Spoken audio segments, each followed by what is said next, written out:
Assalamualaikum and hi friends. Welcome to my kitchen by Fasa.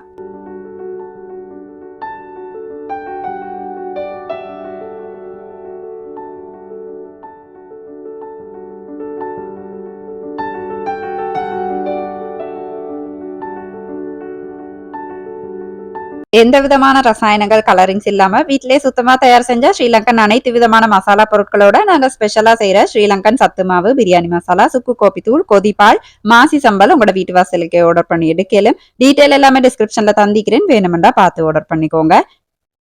ஆன்லைன்ல மட்டும் இல்லாம கடைகள்ல கூட எங்கட ப்ராடக்ட்ஸ் உங்களுக்கு ட்ரை பண்ணி பார்க்கலாம். குருநாகல சிட்டி எசன்ஸ் நீர்கொழும்பு ரோட்ல இருக்குது. இப்பாகமோ மல்டி ஸ்டோர், நமடகவத்த ஜவுஃபர் ஸ்டோர், பாடங்கமோ மல்டி ஸ்டோர்லயும் எங்கட ப்ராடக்ட்ஸ் உங்களுக்கு ட்ரை பண்ணி பார்க்கலாம். ஃபசா ஃபுட் பாரம்பரிய சுவையின் ஞாபகம்.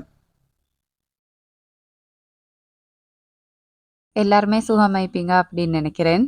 பெருநாளெல்லாம் கொண்டாடியாச்சு.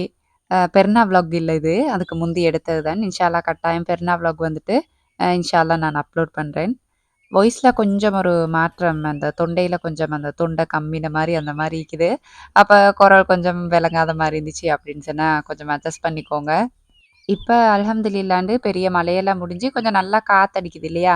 அப்ப கிளைமேட் இப்படி சடனா அப்படி சேஞ்ச் ஆகுறதுனாலயோ என்னவோ தெரியா, இந்த மாரி கொஞ்சம் தொண்டை பிரச்சனை, இருமல், காய்ச்சல் அந்த மாரி எல்லா இடத்துலயும் மீக்குது. அத சுத்தி இருக்கும் வரைக்கும் சேஃபா இருந்துக்கோங்க. புள்ளைகள வந்துட்டு கொஞ்சம் சேஃபா பார்த்துக்கோங்க. இயன்ற வரைக்கும் இந்த சுடு தண்ணி அந்த மாரி குடுத்தா நல்லம் அப்படின்னு நினைக்கிறேன். இப்ப எங்கட மகனுக்கு வந்துட்டு கொஞ்சம் இருமல் மாரி இருக்குது. அந்த மாரி ஹோம் ரெமிடீஸ் தான் கூடுதலா பண்ணிட்டிருக்கிறேன். அதுதான் உங்களோடையும் ஷேர் பண்ணணும் அப்படின்னு நினைச்சேன். இந்த வீடியோ வந்துட்டு நான் வியாழக்கிழமை எடுத்தேன் அப்படின்னு நினைக்கிறேன். வியாழக்கிழமை எடுத்தேன். அப்ப அந்தாண்டு வந்துட்டு புள்ளைகளுக்கு பிரேக்ஃபாஸ்ட்டுக்கு இந்த பிஸா செஞ்சிருந்தேன். அப்ப அந்த ரெசிபிய தான் நான் உங்களோட ஷேர் பண்ணுவோம் அப்படின்னு நினைச்சேன். இது பெரிய ரெசிபி எல்லாம் இல்ல. மாக்கு வந்துட்டு ஈஸ்ட் சேர்க்காம பேக்கிங் சோடா மட்டும் போட்டு செஞ்சிருந்தேன். மாஷா அல்லாஹ் நல்லா இருந்துச்சு. பேக்கிங் சோடாவும் நான் பெரிய அந்த அளவுல சேர்க்கல. கொஞ்சமா போட்டு, அதுக்கப்புறம் இந்த டாப்பிங்க்கு வந்துட்டு கோழி ஃப்ரை பண்ணினது, ரோஸ்ட் பண்ணினது, ஃப்ரை பண்ணினது இல்ல.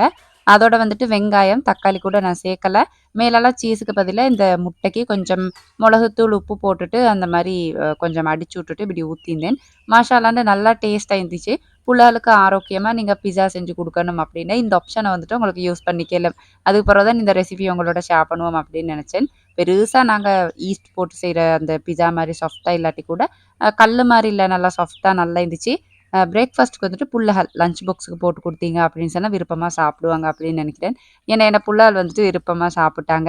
இந்த சிக்கன் ரோஸ்ட்டுக்கு எப்படி என்னென்ன மேரினேஷன் போடுற அதெல்லாம் வந்துட்டு நான் ஏற்கனவே ரெசிபில ஷேர் பண்ணிக்கிறேன்.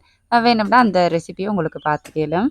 அவசர அவசரமா எல்லாத்தையும் செஞ்சுட்டு புள்ளைகள ஸ்கூலுக்கு அனுப்பினதுக்கு அப்புறம் ஹஸ்பண்டுக்கு வந்துட்டு லஞ்ச் பாக்ஸுக்கு அன்னைக்கு ஈரல் கறி வதக்கினது இருந்துச்சு.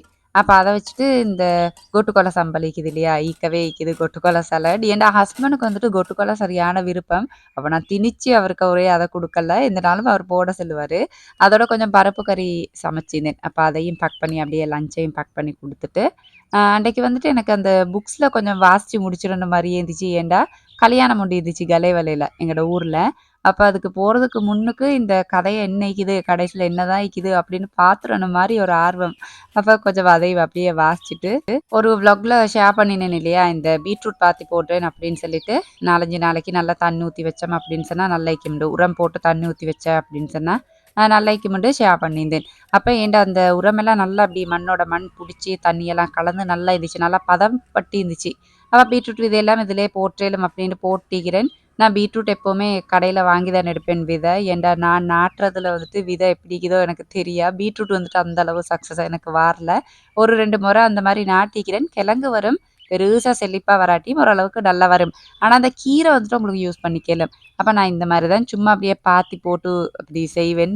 பெருசா இத்தனை அளவு தான் குழிக்கணும், இந்த அளவு தான் கப்பிக்கணும் அந்த மாரியெல்லாம் எனக்கு தெரியா. இந்த மாரி சும்மா போட்டுட்டு தண்ணி ஊத்தி வச்சோன்னு சொன்னா, இது வந்துட்டு ஒரு 4 நாள், 5 நாள் உள்ளுக்கே, ஒரு கிழமை உள்ளுக்கே வந்துட்டு இது முளைச்சிரும். மிச்சமே குரலுக்கு வந்துட்டு காரணம் என்னன்னு நான் சொல்றேன் உங்களுக்கு உண்மையா. கிளைமேட் வந்துட்டு ஒரு காரணமாயிக்கலும். அதுக்காக இனி அந்த மாரி ஆகிக்காது. ஊருக்கு போனா வந்துட்டு வளமையா கதைக்கிறத விட, இந்த சகோதரங்கள், மைனி எல்லாரும் சேர்ந்தா ஓன்னு கதைப்போம் இல்லையா? கத்தி கதைப்போம் இல்லையா? அந்த மாரி கதைச்சு தான் இது குரல் வந்துட்டு கம்மிக்கும் அப்படின்னு நெனைக்கிறேன். அந்த உண்மைய உங்கள்ட்ட சொல்லிருவோம் இல்லையா? என்னதுக்கு மறைச்சிட்டு. நாங்கலாம் சேர்ந்தா வந்துட்டு அந்த மாரி கதைப்போம். இந்த முறை பெருநா வந்துட்டு ஊர்ல தான் கொண்டாடினேன். அப்ப அந்த வ்ளாக் எனக்கு பெருசா எடுக்க கெடக்காட்டியும் சில சில முக்கியமான கிளிப்ஸ் அந்த மாரி ஷூட் பண்ணிக்கிறேன். கட்டாயம் உங்களோட ஷேர் பண்ணிக்கிறேன். ஊருக்கு வந்துட்டு இந்த முறை என் கசின்ட என் மாமியோட மகள்ட வெட்டிங் இருந்துச்சு. அப்ப அதுக்கு போறதோட அப்படியே பெருநாளும் வந்துரும். அப்ப அதையும் அங்கேயே கொண்டாடிட்டு வருவோம் அப்படின்னு சொல்லிட்டு தான் பிளான். ஹஸ்பண்ட் வந்துட்டு முன்கூட்டியே எனக்கு வந்துட்டு பெர்மிஷன் தந்துட்டாங்க. சரி இந்த முறை பெருநாள் இன்ஷால்லா அங்க கொண்டாடுவோம் அப்படின்னு சொல்லிட்டு. அதுக்கு பிறகு தான் சந்தோஷமா எல்லா வேலையும் முடிச்சு வச்சுட்டு ஓரளவுக்கு போனேன் அப்படின்னு சொன்னா எனக்கு லேசாயிக்கும். ஊர்ல போயிட்டு பெருநாளுமே நிம்மதியா கொண்டாடலாம் அப்படின்னு சொல்லிட்டு கொஞ்சம் கொஞ்சம் வேலை இருந்துச்சு. இந்த மசாலாஸ் கொஞ்சம் முடிஞ்சிருந்துச்சு. அப்ப அது செய்ற வேலை. அதுக்கப்புறம் இந்த எண்ணெய் நெறைய பேர் ஆர்டர் பண்ணியிருந்தீங்க. அப்ப அதெல்லாம் அப்படியே கொஞ்சம் கொஞ்சம் அந்த பாட்டில் பண்றது, அந்த வேலைகள் எல்லாம் முடிச்சு வச்சிருந்தேன். போன வ்ளாக்ல வந்துட்டு நான் சொல்லியிருந்தேன் இல்லையா, என்ட ஹேர் ஆயில் பத்தி டீட்டெயில்ஸ் உங்களோட ஷேர் பண்றேன் அப்படின்னு சொல்லிட்டு. ஏன்டா நெறைய பேர் WhatsAppலயும் தான் நெறைய பேர் கேட்குறீங்க. இது என்னதுக்கு யூஸ் பண்ணேலும், யார் யார் யூஸ் பண்ணேலும் அந்த மாரி நெறைய கேள்விகள். அப்ப எல்லாருக்கும் தனித்தனியா எனக்கு ரிப்ளை பண்றத விட, வீடியோல சொன்னேன் அப்படின்னு சொன்னா உங்களுக்கு பிரயோசனமாய்க்கும் அப்படின்னு சொல்லி தான் வீடியோல சொல்லிருவோம் அப்படின்னு நெனச்சேன். இந்த எண்ணெய் வந்துட்டு உங்களுக்கு தாராளமா சின்ன புள்ளையிலேருந்து பெரிய ஆள் வரைக்கும் யூஸ் பண்ணலும். இதுல நாங்க 14 வகையான மூலிகைகள் சேர்த்திக்கிறோம். எல்லா மூலிகைகள் அப்படின்றதால வந்துட்டு, நாங்க மிளகு நிண்டு போட்டு தான் காய்ச்சுறோம். ஏன்னா, இந்த சளி பிரச்சனைகள் வரப்படாது அப்படின்றதுக்காக வேண்டி. அப்படியே உங்களுக்கு இத அப்படியே அப்ளை பண்றது பயமாய்க்குது, சளி வந்துரும்னு பயமாய்க்குதுன்னு நெனச்சீங்கன்டா, கொஞ்சம் சூடு பண்ணிக்கோங்க. உங்களோட தலைக்கு பூசுற அளவுக்கு தேவையான அளவு எண்ணெய கொஞ்சம் சூடு பண்ணிட்டு, நல்லா அப்ளை பண்ணிட்டு, நல்லா மசாஜ் பண்ணிட்டு, 2 மணித்தியாலம் அந்த மாரி தலையிலே வச்சுட்டு, அதுக்கப்புறம் உங்களுக்கு குளிச்சிடலாம். இல்ல சில பேர் வந்துட்டு வழமையாவே எண்ணெய் வந்துட்டு அப்ளை பண்றீங்க அப்படின்னு சொன்னா, அந்த மாரி கூட உங்களுக்கு அப்ளை பண்ணிக்கலாம். இன்ஷா அல்லாஹ் கட்டாயமா உங்களுக்கு இது அனைத்து விதமான முடி பிரச்சனைகளுக்கும் தீர்வைக்கும் அப்படின்னு சொல்லிட்டு, இன்ஷா அல்லாஹ் நான் நம்புறேன். வேணுமென்று சொன்னா ஆர்டர் பண்ணிக்கலாம். சின்ன விஷயம் உண்டு உங்களோட சேர்ந்து கதைப்போம் அப்படின்னு சொல்லிட்டு மிச்ச நாளா நான் நினைச்சிட்டிருக்கிறேன். என்று சொன்னா நான் வந்துட்டு வேலை செய்யக்கல, சும்மா தனியே இருக்கக்கல, என்ன சரி பத்தி யோசிச்சுட்டு இருக்கல. அந்த விஷயத்தையும் எனக்கு நினைக்கும் சில நேரம் என் சப்ஸ்கிரைபர்ஸோட வந்துட்டு எனக்கு ஷேர் பண்ணிக்கணும் அப்படின்னு சொல்லிட்டு. அப்படின்னு நினைச்ச ஒரு விஷயம் தான். ஏன்டா என்ட வீடியோஸ் வந்துட்டு நிறைய பெண்கள் பார்க்குறீங்க. அதே அளவுக்கு குறிப்பிட்ட அளவு ஆண்களும் பார்க்குறீங்க அப்படின்னு சொல்லிட்டு உங்களோட கமெண்ட் பார்த்து நான் தெரிஞ்சுக்கிறேன். ஜஸாக்கல்லா. இந்த வீட்டு வேலைகள் அப்படின்னு சொல்லுவோம் இல்லையா? ஹவுஸ் சோர்ஸ் அப்படின்னு சொல்லிட்டு இங்கிலீஷால சொல்லுவாங்க. இத பொறுத்தவரைக்கும் எங்கட கலாச்சாரத்த பொறுத்தவரைக்கும், இப்ப ஸ்ரீலங்கா, இந்தியாலயும் கூட அந்த மாரி தான் நான் நினைக்கிறேன். என்னன்னு சொன்னா, இந்த வீட்டு வேலைகள் அப்படின்னு சொன்னா பெண்கள் மட்டும் தான் செய்யணும் அப்படின்ற ஒரு மனப்பாங்கு வந்துட்டு, இப்ப பரம்பரை பரம்பரையா அப்படியே வந்துட்டு இருக்குது இல்லையா? அப்ப அந்த மனப்பாங்குல வந்துட்டு சின்ன ஒரு மாற்றத்த நாங்க ஏற்படுத்தணும் அப்படின்னு சொல்லிட்டு எப்பவுமே நான் நினைப்பேன். அது எப்படின்னு சொன்னா, இந்த மல்டி டாஸ்கிங் அப்படின்றது வந்துட்டு, பெண்களுக்கு வந்துட்டு கொஞ்சம் ஸ்பெஷல் இல்லையா? ஆண்கள விட பெண்களுக்கு மல்டி டாஸ்கிங் அப்படி செய்ற அந்த திறமைய இறைவன் வந்துட்டு ஒரு தனித்துவமா பெண்களுக்கு குடுத்திக்கிறான். நான் இல்லன்னு சொல்லல. அதுக்காக வேண்டி வந்துட்டு பெண்கள் மட்டும் தான் மல்டி டாஸ்கிங் பண்ணணும் அப்படின்னு இல்ல இல்லையா? ஏன்டா ஹஸ்பண்ட் அண்ட் ஒய்ஃப நாங்க வந்துட்டு பார்ட்னர்ஸ் அப்படின்னு சொல்லுவோம். ஏன்னு சொன்னா எல்லாத்துலயும் 50, 50 அந்த மாரி தானே பார்ட்னர் அப்படின்னு சொல்றது. அப்ப வந்துட்டு வாழ்க்கையிலயும் ஹஸ்பண்ட் வந்துட்டு ஒய்ஃப்‌க்கு, ஒய்ஃப் வந்துட்டு ஹஸ்பண்டுக்கு எல்லா விஷயத்திலயும் பிசினஸ் ஆகட்டும், ஹவுஸ் சோர்ஸ் ஆகட்டும் 50, 50 இருந்தோம் அப்படின்னு சொன்னா வாழ்க்கை சந்தோஷமாய்க்குமுண்டு 10 வருஷத்துல நான் கொஞ்சம் படிச்சுக்கிறேன். அப்ப அந்த அனுபவத்த உங்களோட ஷேர் பண்ணிக்கணும் அப்படின்னு நினைச்சேன். அத வந்துட்டு நான் எல்லா சந்தர்ப்பத்திலயும் சொல்லல. ஹஸ்பண்டுக்கு இயலாத நேரம் ஒய்ஃப் வந்துட்டு செய்யலும். ஒய்ஃப்‌க்கு இல்லாத நேரம் ஹஸ்பண்ட் அந்த மாரி ஷேரிங் ஷேரிங் வந்துட்டு வாழ்க்கைய சந்தோஷமா மாத்தும் அப்படின்னு, நான் கொஞ்சம் படிச்சத உங்களோட ஷேர் பண்ணுவோம் அப்படின்னு நெனச்சேன். அவ்வளோதான். தப்பா நெனச்சுக்க வேணாம். ஏன்டா, வாழ்க்கையில வந்துட்டு குறிப்பிட்ட விஷயங்கள் வந்துட்டு குறிப்பிட்ட ஆட்களுக்கு மட்டும் தான். இது ஹஸ்பண்ட் மட்டும் தான் செய்யணும். இது ஒய்ஃப் மட்டும் தான் செய்யணும். அந்த மாரி இல்ல. நாங்க வந்துட்டு பார்ட்னர்ஸ். நாங்க 50, 50 அத விளங்கினோம் அப்படின்னாலே வாழ்க்கை சந்தோஷமைக்குமுண்டு. நான் சும்மா நெனைக்கிறேன். உங்களோட கருத்துக்கள் என்ன அப்படின்னு சொல்லிட்டு கட்டாயம் கமெண்ட்ல சொல்லுங்க. அதுக்காக வேண்டி இயற்கைய மாத்தணும் அப்படின்னு நான் சொல்லல. அது வந்துட்டு எங்களுக்கு இயலவே இயலாத காரியங்கள். இந்த தேவையில்லாத சம்பிரதாயங்கள வந்துட்டு இல்லாம ஆக்கேலுமே அப்படின்றது தான் என்னோட கருத்து. அப்ப அன்றைக்கு வேலையெல்லாம் நேரத்தோட முடிச்சுட்டு, மகளுக்கு வந்துட்டு கொஞ்சம் படிச்சு குடுத்திருந்தேன் நேரத்தோட. ஏன்னு சொன்னா, அந்த வீக் வந்துட்டு எக்ஸாம் போய்த்துட்டு இருந்துச்சு. நான் உங்களோட ஷேர் பண்ணினேன் இல்லையா?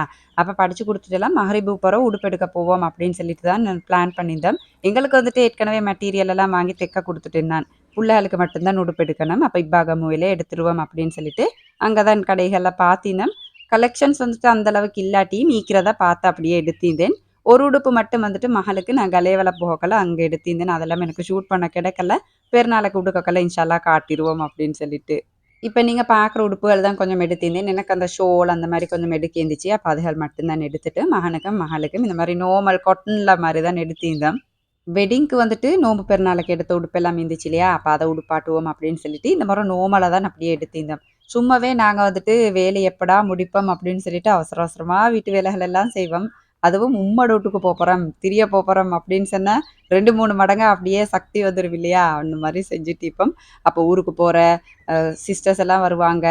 மைனி வருவாங்க அப்படின்னு சொல்லக்கெல்லாம் சந்தோஷமா அப்படியே எல்லாம் பேக் பண்ணிட்டு இருந்தேன். வெட்டிங் வந்துட்டு மாமியோட மகளுக்கு. அப்ப முந்தினாண்டு பொக்க சாப்பாடுக்கு பேத்துட்டு, அப்படியே அடுத்த நாள் வெட்டிங்க்கு போறது தான் பிளான். அப்ப ஞாயித்துக்கிழமை மட்டும் மீக்கும். அப்ப வீட்ல இருந்துட்டு திங்கட்கிழமை பெருநாள் கொண்டாடிட்டு இன்ஷா அல்லாஹ் வந்துருவோம்ன்னு சொல்லிட்டு தான் பிளான் பண்ணி எல்லாருமே போனோம். அப்ப தாத்தா வந்திருந்தாங்க, நானா வந்திருந்தாங்க. எல்லாரும் சேர்ந்து இந்த முறை பெருநாள் கொண்டாடினது வந்துட்டு எனக்கு அவ்வளோ ஒரு சந்தோஷமா இருந்துச்சு. இயன்ற வரைக்கும் கிளிப்ஸ் எல்லாம் எடுத்துக்கிறேன். இன்ஷா அல்லாஹ் ஷேர் பண்றேன்.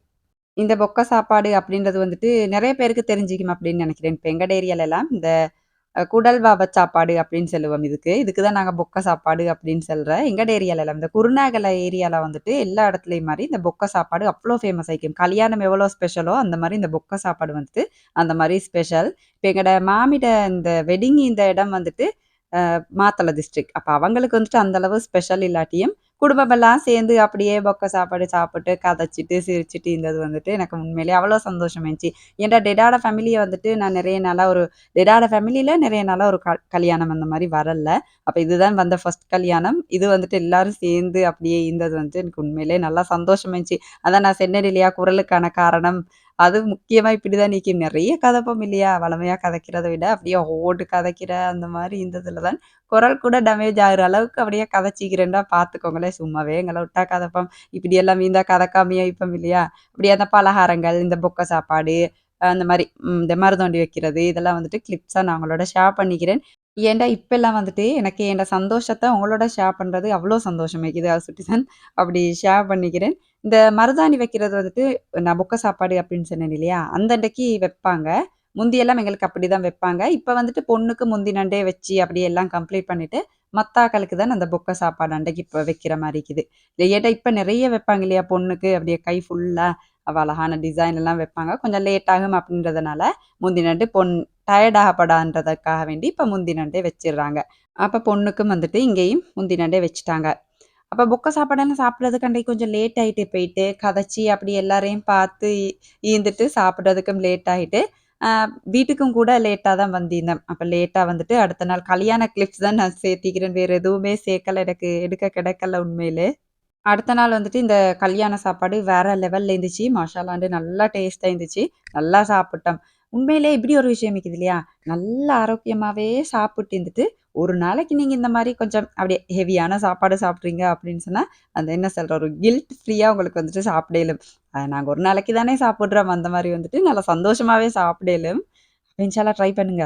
ஈக்கிற வரைக்கும் நல்லா அப்படியே சாப்பிட்டு, ஒரு நாளைக்கு வந்துட்டு நல்லா ஹெவியா உங்களுக்கு விருப்பமான சாப்பாடுகள் சாப்பிடுறது வந்துட்டு தப்பில்ல அப்படின்னு சொல்லிட்டு நான் நெனைக்கிறேன். ஏன்டா சாப்பாடு அப்படின்னு சொல்றது பொதுவா எல்லாருக்கும் ஒரு இமோஷன் இல்லையா? சில பேர் சொல்லுவாங்க, "இப்படி சாப்பிடாம என்ன செய்ய? இப்படி இருந்து தான் என்ன செய்ய?" அந்த மாரி சொல்லுவாங்க. சில பேர் சொல்றத கூட நான் கேட்டுக்கிறேன். "நல்லா சாப்பிட்டு செத்து வைத்துருவோம்." அந்த மாரி கூட சொல்லுவாங்க. அப்படி இல்ல, இறைவன் வந்துட்டு ஏதோ ஒரு விஷயத்துக்காக எங்களுக்கு தந்த இந்த பொறுமதியான உயிர எத்தோடையுமே கம்பேர் பண்ண இயலாத அளவுக்கு இந்த பொறுமதியான உயிர, வாழ்க்கைய வந்துட்டு வெறுமனே சாப்பாட்டுக்காக அந்த மாரி தியாகம் பண்ணாம, நல்லா ஆரோக்கியமா வாழ்ந்துட்டு, இந்த புடிச்ச இமோஷன்ஸையும் வந்துட்டு கொஞ்சம் கொஞ்சமா அப்படியே அளவோட செஞ்சுட்டு, வாழ்க்கைய வந்துட்டு சுவாரஸ்யமா எடுத்துட்டு போக இயலும் அப்படின்றது வந்து என்னோட கருத்து. சும்மா உங்களோட சொல்லணும்னு நெனச்சேன்.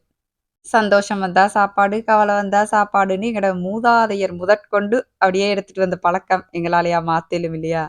அப்ப நெறைய இல்லாம அளவோட இருந்தோம்னு சொன்னா, வாழ்க்கையையும் சந்தோஷமாக்கியலும், இமோஷனையும் தியாகம் பண்ணாம வாழேலும்.